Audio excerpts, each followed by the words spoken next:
Good afternoon, ladies and gentlemen. Welcome to Beyond the Frame.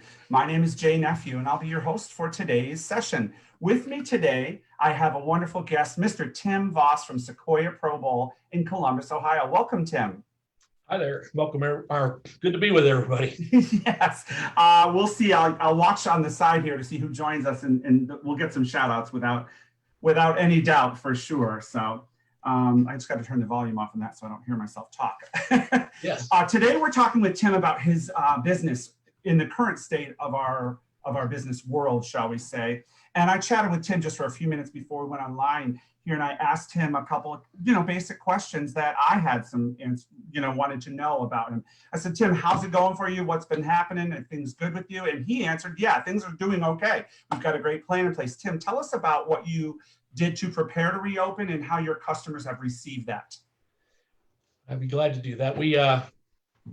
I was part of the Ohio task force for figuring out what to do to open bowling centers back up.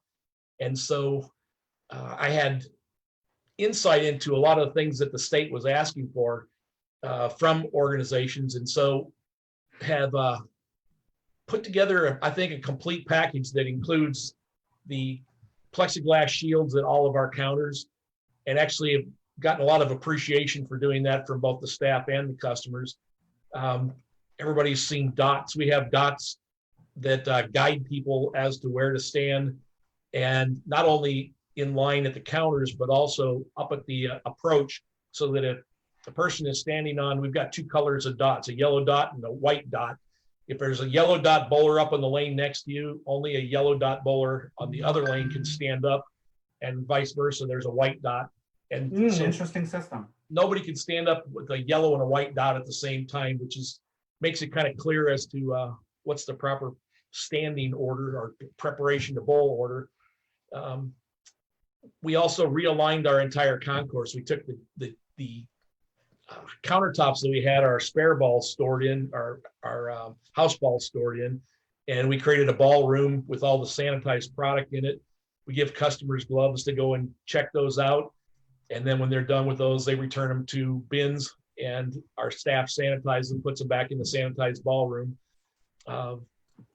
We also realigned our tables by taking those countertops out. It gave us the ability to put 6 feet on each side of every table, and doing that was a huge help because that allows us to use all of our lanes rather than having to keep a lane open between.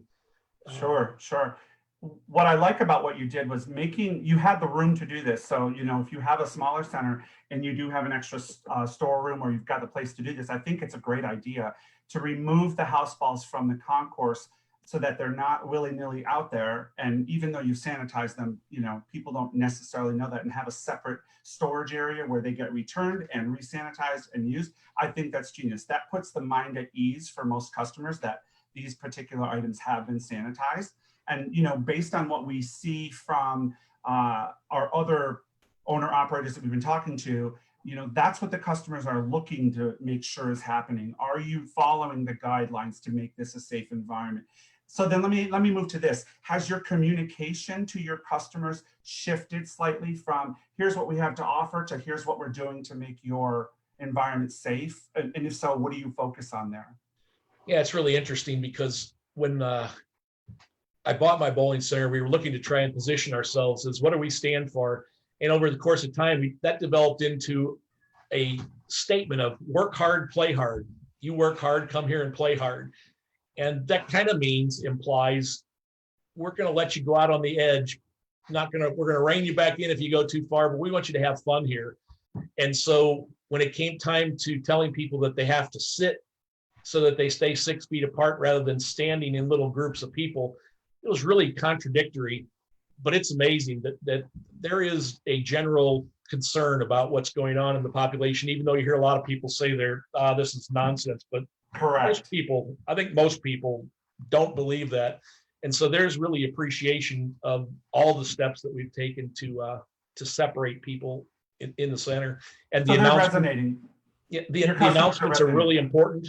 When people hear the announcements and hear the reinforcement of their 6 feet around the tables. One other really important thing we did was we created a box area in the back with blue painter's tape on the floor, and told people they have to put their equipment in that space rather than just letting it lie everywhere around the tables, so that there is a clear 6-foot space around all the tables. And now when you come into the center, people are stacking their equipment up in that taped off area, whereas that would have never happened in the past. Yeah, I agree, and that keeps your flow of your traffic flow in your building even nicer, right? You end up creating all this space, like you were talking about, taking your ball racks out and moving that. You've opened up the room to be able to move these tables in such a fashion that there's the 6 feet distance around them, giving your bowlers a better customer experience, because now I've got more room to walk around and whatnot. So, I think from the pandemic, we've learned a lot as an industry, and we've actually learned that, some of these things that we have to deal with, which we thought were horrible, might be a blessing in disguise for our business, because it's caused us to look at our business differently, right? I do want to take a break and say hi to some of the people we've got. Brian Sankers joined. He says hi to us. Dustin Russell's on there. Brian Kane, Beth Kemp, Chris Pitts, David J, and Bill Froberg. How you doing? Thanks for joining us today. If you guys online have any questions for Tim or myself, just type them in the chat and we'll get to them for sure. Tim, you have a more traditional based business with Sequoia Pro Bowl that is more league based and tournament based, correct? That's and correct. We started this conversation a little bit earlier. I've said for the past month-ish that I've been going and bowling these tournaments throughout Texas, and my feedback, my take on the whole situation is that, with our industry before, the casual dollar really drove the market. It drove the revenue, and it kind of drove the products and the services that you offered. The last month or so of being in all these different bowling centers I've been in, it's not the casual player driving the revenue. It's league, organized, and tournament play I feel is driving the revenue in this marketplace. Do you find that to be true in your area? That's absolutely true. We have traditionally had pretty nice summer leagues, and this year the ones that are the serious players, we have a trio league 2 different nights of the week, and we have a couple of PBA experience leagues. Those all filled to the levels that they were traditionally. Our pizza beer league and ball bag and shoe league, which are more casual players, they're at about 60 or 75% each. Interesting. And our adult youth league, which was 32 lanes across, is this year 18 lanes. So well, that speaks a lot about how a family might interpret this too. They're still a little bit cautious about coming out as a whole. Absolutely. Interestingly, we started up a youth PBA experience league, and we have 46 bowlers in that league, which is all new from scratch. So in total, our business got back to 85% last week, which was wow. I was really excited about that. And another thing that's driven that is on Friday nights, we started doing a sweeper. Mm-hmm. And there's always been sweepers around, and people will participate, and then it lasts for about 3 weeks. Then it kind of fades off. But we started off with 48, went to 51, to 50, to 58. And then last week, they told us that we need to start wearing masks, and it went down to 45. And so I'll see if that is a permanent blip or whether that was just a momentary protest that people, because they announced they wearing masks the same day as our sweeper, our weekly sweeper.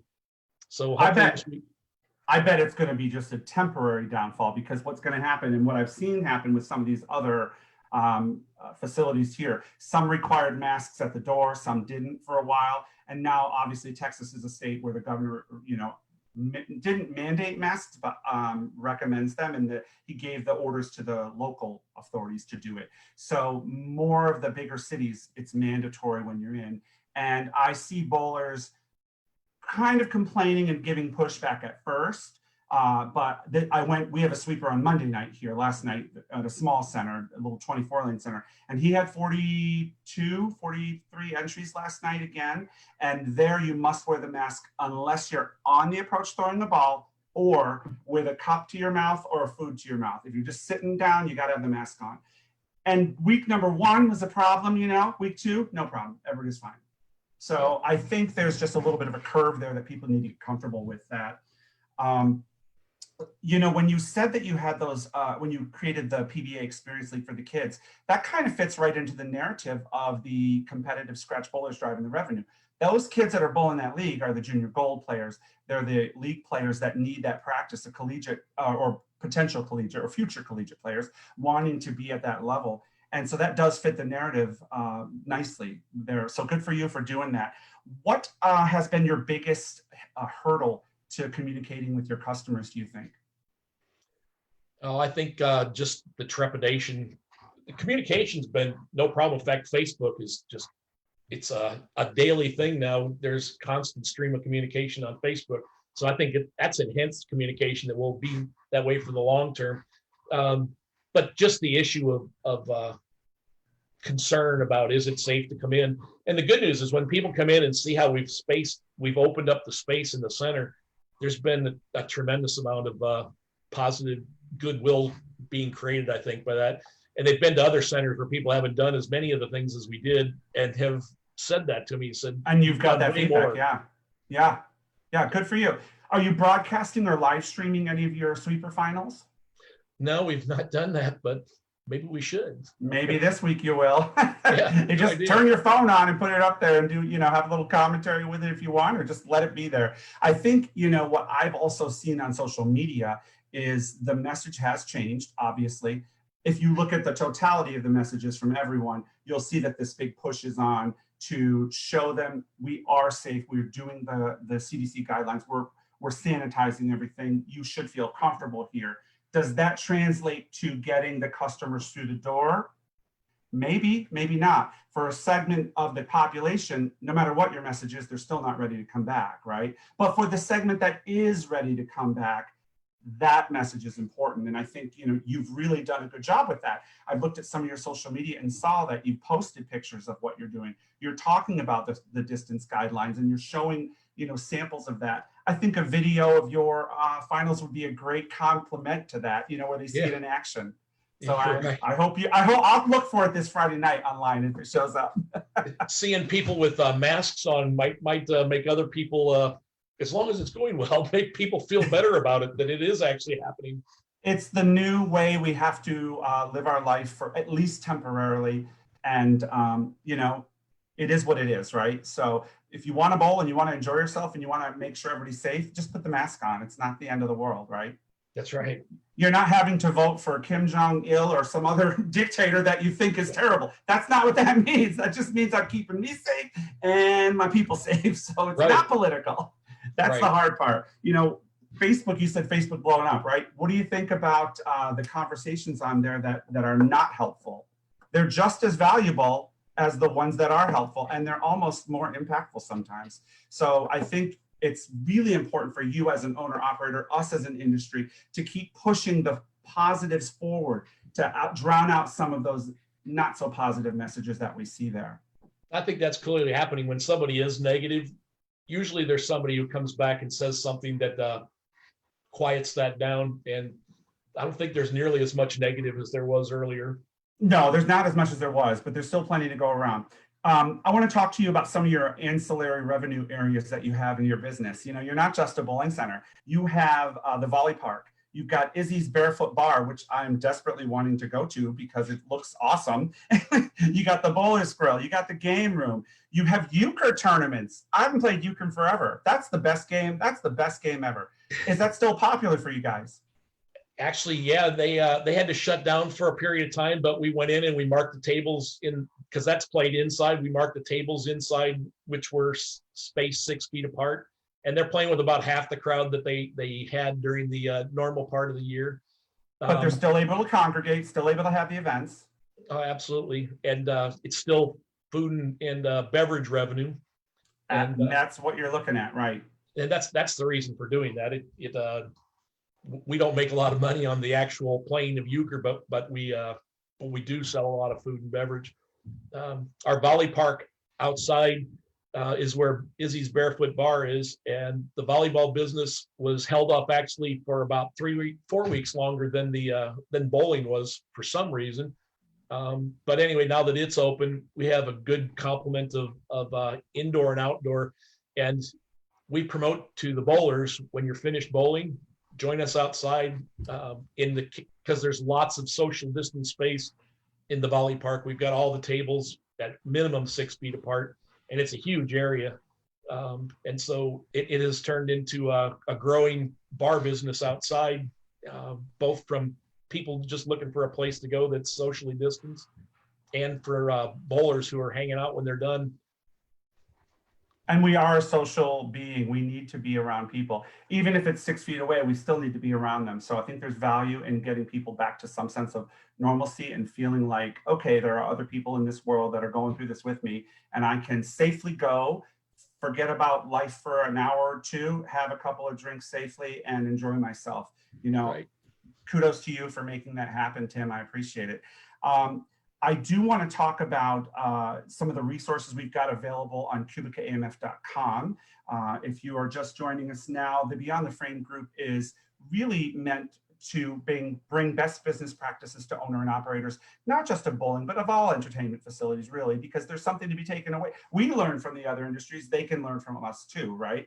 So we've got a whole resource page at cubicaamf.com, and we'll set you up there. Our upcoming webinar tomorrow will be on best successful business practices during the pandemic. We've got 3 guests tomorrow. We've got Darren Van Tassel again from the Clubhouse. We also have John McCarthy from Kingpin Lanes, and we've got Shasta Lanes from Redding, California on with us also. So if you'll join me tomorrow for the webinar, Natasha Kipper and myself and our guests will have some good dialogue there.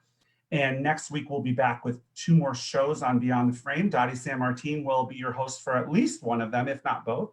And we'll be able to do that. Tim, before we go, I would love for you to give some parting thoughts to us on the future, what you feel that holds for you, and you know, how you see this all playing out, and what are the positives from this?